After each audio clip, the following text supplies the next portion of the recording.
Hi! போன வீடியோவில் நம்ம நெல்லிக்காய் செடியோட பூவெல்லாம் காமிச்சிருந்தோம். இப்போ அதில் காய் வச்சிருக்கு, பார்க்கலாம் வாங்க.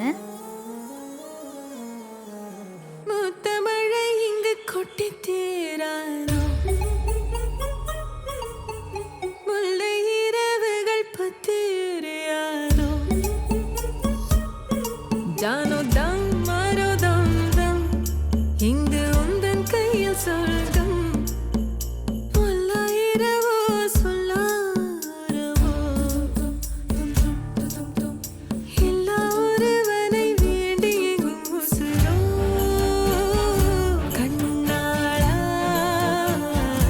என்